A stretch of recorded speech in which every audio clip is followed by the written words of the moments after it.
NBC's coverage of the MBNA Cal Ripken Jr. 400 is brought to you by Casey Atwood and the Dew Crew, fueled by Mountain Dew, by Viagra. Ask your doctor if Viagra is right for you. And by Pep Boys. All you need to know is where to go. Pep Boys. 18 laps of 400 complete here at Dover Downs International Speedway. Dale Earnhardt Jr. is the leader. Bobby Labonte has fallen back. His teammate Tony Stewart goes on the inside and takes the 7th spot away. He's losing another spot to the 66th of Todd Bodine. Dave Burns, what's going on down there?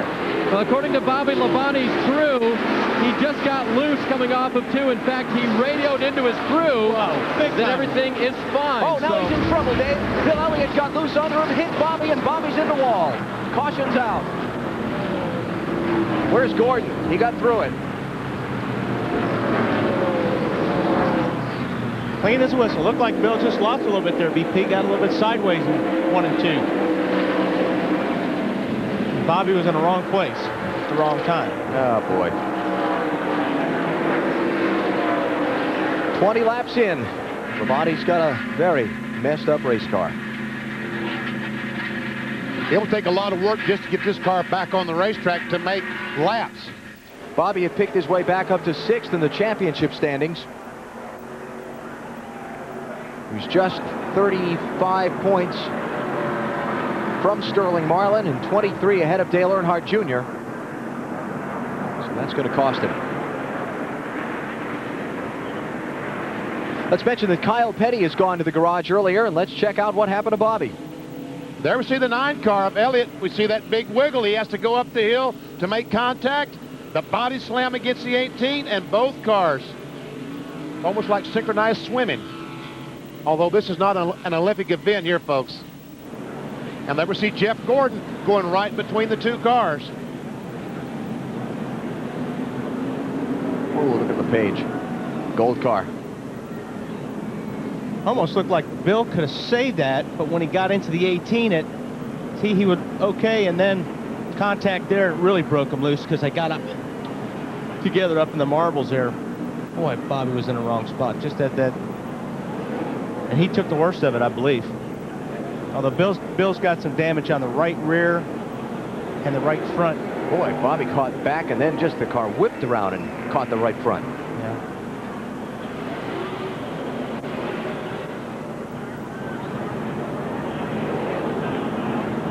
All right, Kenny Wallace in the Pennzoil Chevrolet sees all that, and he says, thank goodness it happened right in front of me. Listen to this, folks. Just listen.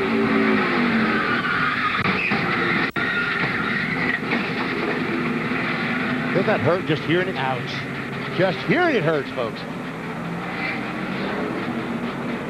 Let's go to Marty Snyder. Well, Alan, there were a few pit stops, among them Johnny Benson, who had already picked up 10 spots in that short amount of time. He started 37th, was running 27th when he came down pit road, a little tight off.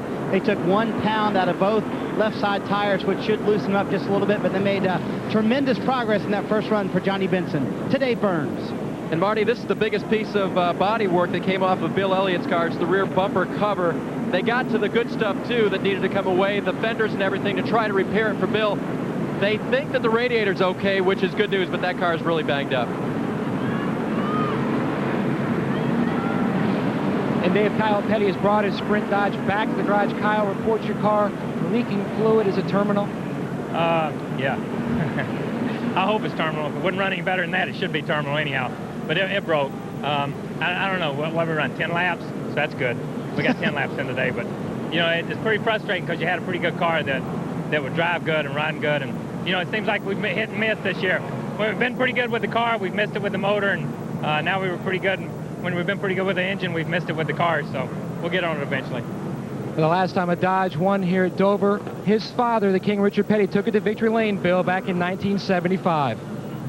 Well, Matt, Ward Burton was on pit road, an early stop for the Caterpillar car. His car just way too loose all over the racetrack, crew chief Tommy Baldwin indicated to us. So Ward came in, 4 tires, fuel, made the chassis adjustment, sent him back out, just missed a loose tire on pit road. And we know how narrow this pit road is. And And we know what damage tires can do to the front of the cars. Just ask Johnny Benson, right, Alan? Yeah, that was from the race back in June when Benson ran into a tire from another car and wound up damaging the nose of his car to the point the engine overheated and he was done for the day. Under the first caution here at Dover.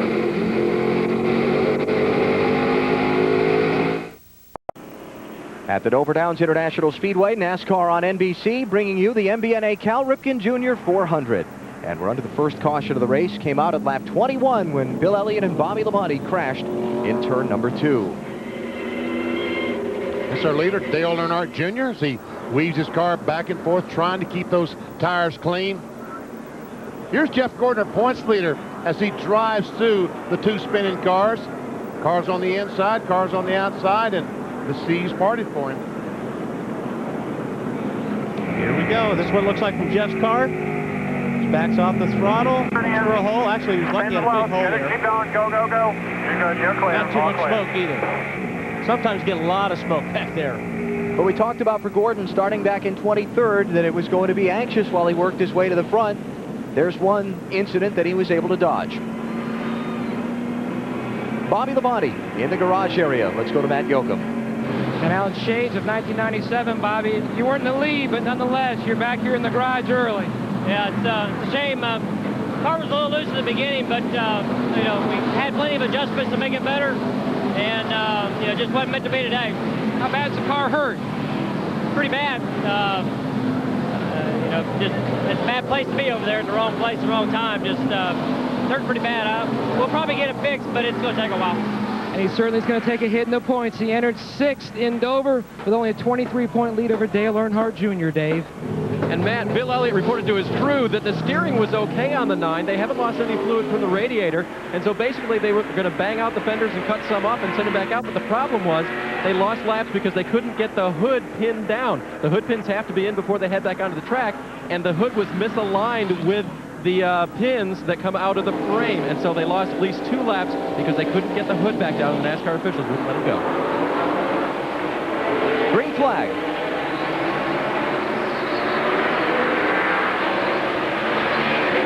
Ricky Craven on the outside of Earnhardt Jr.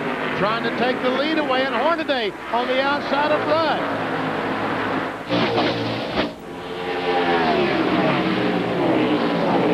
And Ricky Craven to the front. Started 30th, finished 4th here at Dover in June. You heard Marty Snyder talk about he won a golf tournament on Thursday, and he's not a very big golfer. Maybe this is the day for Winston Cup win number 1. His team won a golf tournament, of which he was a member. You don't want to give him that much credit? No. Jeremy Mayfield, the 12 car, has moved into the 3rd position. This is on the front bumper of the Conseco Pontiac of Ron Hornaday. Farther back, Ken Schrader, Kenny Wallace, 9th spot. And look here, Jeff Gordon is back in the 14th position, but running with 5 cars. Get by those 5, he goes up to the top 10.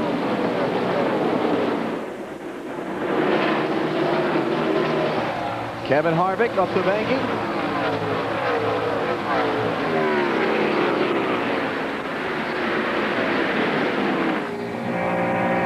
Gordon trying to get 12th.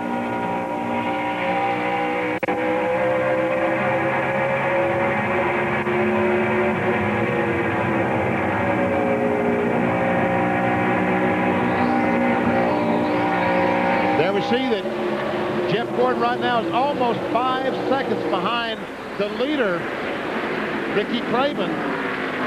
And as he runs side by side, you can see that number getting bigger and bigger.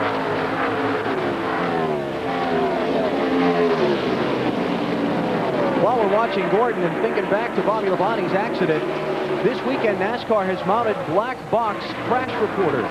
They did it yesterday in 2 NASCAR Busch Series cars, today in 2 Winston Cup cars.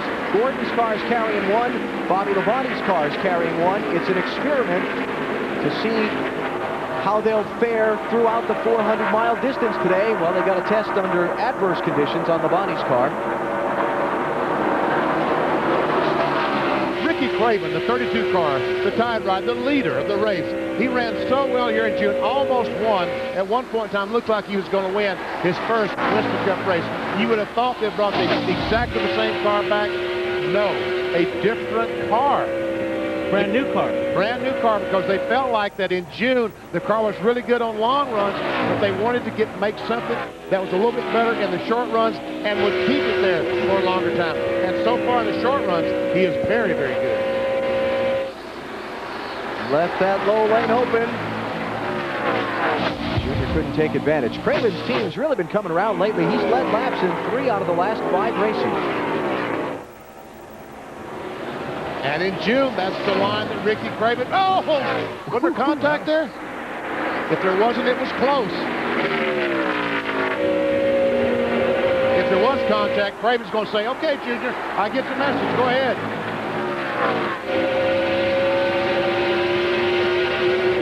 Craven using that high lane is like waving the red flag in front of the bull at Dale Jr.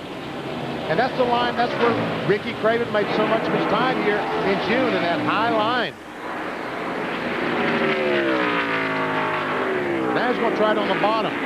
And someone now is telling Ricky Craven, he's reading off to him his lap times. And he will be moving back around the racetrack, trying to find the fastest line around the speedway. Yeah, right now the spotter's probably clicking off some lap times to him, which is actually Fat Boy. Fat Boy used to be my spotter, and he's saying you're the fastest car, or right there where you're running, it's 1/10 of a second faster than if you're running down low. Aerial views of Dover, courtesy of the United States Army, an Army of one.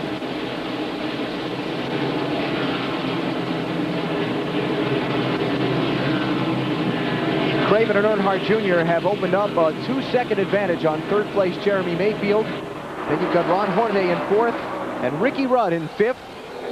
We've now completed 37 of 400 laps. You're watching NASCAR on NBC.